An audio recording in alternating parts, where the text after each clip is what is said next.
तो दोस्तों स्वागत है आप सभी का मैथ वाले सर के नए वीडियो में। तो आज के वीडियो में हम सीखने वाले हैं वास्तविक संख्याओं का नया क्वेश्चन, या फिर बोल सकते हैं इस चैप्टर का नए टाइप का क्वेश्चन। ठीक है, तो अब तक हमने इक्विवेलेंट डिवीज़न मेथड से यूज़ करके बड़े बड़े सवालों का सीखा कि कैसे निकालते हैं उसका HCF। ठीक है, तो काफ़ी आसान होता है HCF। मैंने उस लेवल से आपको बताया कि आपने कभी भी पढ़ा नहीं होगा वैसा। ठीक है, तो मैंने मान के चल रहा हूँ कि आपने ऐसे ऐसे क्वेश्चनों को आपने पहली बार देख रहे होंगे, क्योंकि क्लास 10th में आप आए हैं तो पहली बार ही आपको दर्शन हो रहे होंगे।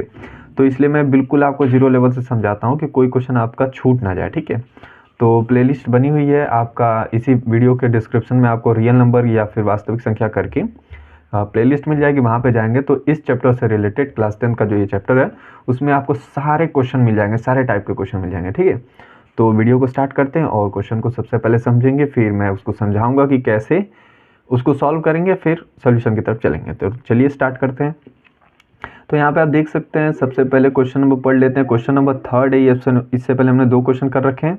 क्वेश्चन नंबर 3 हमसे कह रहा है कि यदि 210 और 55 के लसम, मतलब ये कि HCF, ठीक है, को 210 गुणते 5 प्लस 55x के रूप में व्यक्त किया जा सकता है, तो x का मान ज्ञात कीजिए। सिंपली आपको x का मान ज्ञात करना है। ठीक है, और साथ में आपको ये भी बोल रहा है कि कंडीशन एक यहाँ पे कि जो 210 है ना और 55 है, इसका HCF जो होगा वो आपको अगर इस फॉर्मेट में 200 प्लस 210 गुणते 5 प्लस 55x जैसे ये लिखा है, ठीक है, इस फॉर्मेट में लिख सकते हैं, तो उसके बाद आपको x की वैल्यू निकालनी है। ठीक है, तो सिंपल सी बात है। सबसे पहले हम क्या करेंगे, HCF निकालेंगे और वही इक्विवेलेंट डिवीजन मेथड यूज करके HCF निकाल लेंगे। HCF निकालने के बाद इस इक्वेशन के जो इक्वेशन दिया है उसके बराबर में रख के x की वैल्यू निकाल लेंगे। काफ़ी आसान क्वेश्चन है। ठीक है, तो चलिए स्टार्ट करते हैं।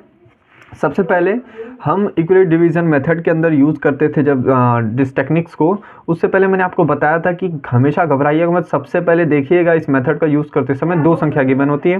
ठीक है, दोनों में से बड़ी कौन है, ये ज़रूरी तो होगा नहीं कि मतलब दोनों बराबर हों, बराबर वाले तो आते नहीं है। ठीक है, तो दोनों संख्याओं में से सबसे पहले देखना है कौन बड़ी है और कौन छोटी है। ठीक है, तो यदि मैं लिखना चाहूँ यहाँ पे, तो ये संख्या होगी आपकी 210 बड़ा होगा किससे, 55 से। ठीक है, जैसा क्वेश्चन में दिया। ठीक है, तो इन्हीं दोनों का HCF निकालना है बस हमें। तो हमने आपको बताया था कि जो सबसे छोटी संख्या उसे बाहर और जो बड़ी संख्या है उसको अंदर, और सिंपल इसे कर दीजिए भाग। ठीक है, और कुछ नहीं करना है इसको, आप भाग करते चलिए और साथ में जो चीज़ें बदलेंगी मैं दिखाते चलूँगा। ठीक है, तो आई होप आपको भाग देना आता ही होगा। ठीक है, भाग नहीं देना आता तो 10वीं में आ गया अभी तक तो कोई बात नहीं, देख सकते हो पिछली वीडियोस मैंने भाग देना भी सिखाया। ठीक है, बिल्कुल काउंटिंग नंबर से, बिल्कुल गिनती से स्टार्ट किया चैनल पे। ठीक है, मैथमेटिक्स पढ़ाना, तो देख सकते हो पिछली वीडियोस। तो चलिए इसको सॉल्व करते हैं। सबसे पहले 3 से भाग जाएगा। ठीक है, क्योंकि 3 ये पास वाला नंबर मिल रहा है हमें। ठीक है, 165 आएगा। अगर मैं 4 बार लेके जाता तो 210 से अधिक हो जाता, तो अधिक जाता नहीं भाग। ठीक है, तो इसलिए हम इसे माइनस करेंगे। ठीक है, तो पहले से माइनस कर रखा है इसलिए लिख रहा हूँ, क्योंकि वीडियो थोड़ी लंबी हो जाएगी। तो यहाँ पे 45 बचेगा आपका। ठीक है, माइनस करने के बाद अब आपको क्या करना है कि भाग का निशान फिर दीजिएगा, इस 55 को यहाँ पर उतार दीजिएगा। अभी मैं बताऊंगा क्यों लिखा। ठीक है, अब यहाँ पे देखो, जब तक शेषफल 0 नहीं आ जाता है तब तक हम क्वेश्चन को बिल्कुल ऐसे ही सॉल्व करते चलते हैं। इतना ठीक है। उसके बाद जब मान लीजिए कि इसका इस वाले पहले बारे में नहीं आया, क्या शेषफल 0 नहीं है, तो आप क्या करोगे, इस भाजक को यहाँ पे लिख दोगे और इसी से शेषफल से ही भाग दोगे। ठीक है, अब ऐसे ही तीखा ये चलता ही रहेगा। ठीक है, जब तक आपका 0 नहीं आएगा। देखिए 0 आएगा अभी मैं बता रहा हूँ। ठीक है, यहाँ पे फिर भाग कितने आ जाएगा, एक बार, क्योंकि 2 बार में तो 90 आ जाएगा, 55 ही है। तो नॉर्मली यहाँ पे मैं 45 से कर दूंगा माइनस, और हमारी संख्या बचेगी 10। ठीक है, फिर यहाँ पे 45 फिर आ जाएगा, क्योंकि अभी तक शेषफल हमारा 0 नहीं आया। ठीक है, तो इसको फिर सॉल्व करेंगे। तो यहाँ पे इसको सॉल्व करना देख सकते हैं, यहाँ पे जाएगा भाग कितने बार में, तो इसका भाग की बात करें तो नॉर्मली हम ले जाएंगे 4 बार, क्योंकि 40 आएगा। ठीक है, तो यहाँ पे 5 बचेगा, 5 को यहाँ पे फिर 10 और फिर 2 बार में कहानी हो गई ख़त्म।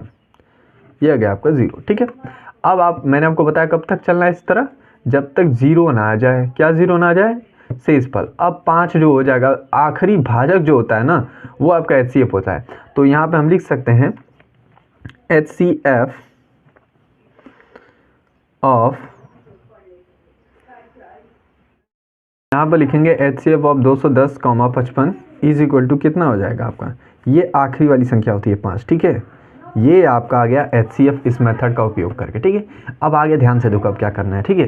क्वेश्चन यहाँ तक तो आपको समझ में आ गया। क्वेश्चन कह रहा था कि यदि 210 और 55 के HCF को 210 गुणित 5 प्लस 55x के रूप में व्यक्त किया जा सकता है, तो इसमें हम लिखेंगे, ठीक है, इस इक्वेशन के बराबर जो ये 210 प्लस गुणित 5 प्लस 55x है ना, इसके बराबर रख दीजिए किसके, HCF जो है आपका 210 और 55 का, यानी कि इस HCF को इस इक्वेशन जो गिवन है क्वेश्चन में यहाँ पे लिखते हैं, ठीक है। तो अगला टर्म यहाँ से स्टार्ट करते हैं, ठीक है। यहाँ पे लिखेंगे सबसे पहले क्वेश्चन पूरा जो इक्वेशन हमें गिवन है क्वेश्चन में, 210 गुणित 5, फिर गुणित का निशान देंगे, सॉरी गुणित का नहीं प्लस का, ठीक है, माफ़ कीजिए, यहाँ पे प्लस का निशान है, ठीक है। तो ये प्लस का निशान हो गया और फिर 55x है, ठीक है, तो ये हो गया 55x, ठीक है, इतना हो गया। अब इसको सॉल्व करना है आपको और इसके बराबर में रख दीजिए HCF जो आपकी वैल्यू आई, बस क्वेश्चन खत्म। आपको दो संख्याओं का HCF निकालना था, ठीक। इस इक्वेशन में हमने निकाला है मेथड का यूज करके, 5 आया, 5 यहाँ पे लिखा, ठीक, और इक्वेशन के बराबर रख दीजिए। अब x की वैल्यू आराम से निकाल लीजिए बस, और आंसर आ गया। x की वैल्यू ही तो निकालनी थी हमें क्वेश्चन में। तो मैं अगर लिखना चाहूँ तो ये 55x को इधर ही ऐसे छोड़ा, ठीक, बराबर का निशान, 5 यहाँ पे ऐसे ही है। इस पूरी संख्या को 210 गुणित 5 पूरे को इधर लेकर आओ, तो ये इधर कुछ नहीं, साइन, इसका मतलब क्या है, प्लस साइन है, और प्लस को जब इधर लेके जाते हैं तो क्या हो जाएगा, माइनस हो जाएगा, या फिर इधर से कोई संख्या जाती है तो उसका साइन चेंज हो जाता है, ठीक। दोनों तरफ से किधर भी अगर संख्या जाएगी तो साइन चेंज हो जाता है। तो 210 को अगर मैं इधर भेजूंगा तो इधर आके क्या हो जाएगा, ये माइनस, इधर आके 210 गुणित 5, इतना, ठीक है, ठीक, इतना आएगा आपका। अब यहाँ पे आपको क्या करना है, x की वैल्यू सिंपल निकालनी है, ठीक। तो 55x को फिर ऐसे लिखो और यहाँ पे इसको सॉल्व करते हैं, ठीक है। 5 माइनस, और ये 5 का गुणा कर दीजिए इसमें, 0, 5 और ये 10, ठीक। और इसको माइनस करके देख लीजिए वैल्यू आपकी क्या आ जाएगी, ठीक है। तो आप इसको माइनस कर लेंगे 50 में से, तो वैल्यू आपकी आ जाएगी -10,45, ठीक है, इतना आएगा ना। अब दोनों में से बड़ा कौन है, यही बड़ा है, तो इसका साइन मान्य होगा, तो इसलिए मैंने माइनस लगा, ठीक है, इतना आएगा। अब ये किसके बराबर है, 55x के बराबर है, ठीक है। तो x ऐसे लिखा और इस पूरी संख्या को ऐसे लिखो, ठीक। ये जो है यहाँ पे ना, तो इन दोनों के बीच में कोई डिस्टेंस नहीं है, मतलब ये कि कोई साइन नहीं, तो आपस में क्या है, ये गुणा में है, ठीक है। जैसे कि मैं अगर 2x लिखता हूँ तो अगर दोनों को अलग अलग करूँगा तो क्या होगा, मुझे 2 को अलग लिखूंगा और x को अलग लिखूंगा, बीच में गुणा का निशान होगा, ठीक है। तो इस प्रकार से 55x का मतलब क्या है, 55 गुणे x है। तो गुणते को जब आप इधर से प्लस ले जा रहे थे, इधर तो माइनस हो जा रहा था, और प्लस को इधर ले जा रहे थे तो माइनस हो जा रहा था। तो इसी प्रकार जब भाग गुणा को इधर लेके जाओगे तो भाग हो जाएगा। तो यहाँ पे भाग गुणा में है ना वैल्यू, तो यहाँ पे x केवल लिखिए और 55 को इधर भेज दीजिए, तो इधर आके ये क्या हो जाएगा, भाग में हो जाएगा। भाग को हम बटा में लिखते हैं, ठीक। और नॉर्मल आप इसको कटा लीजिएगा जैसे आप कटाते हैं, और ये वैल्यू आ जाएगी -19, ठीक है। माइनस यहाँ पे बचा हुआ तो इसलिए माइनस यहाँ पे भी लगेगा, ठीक है।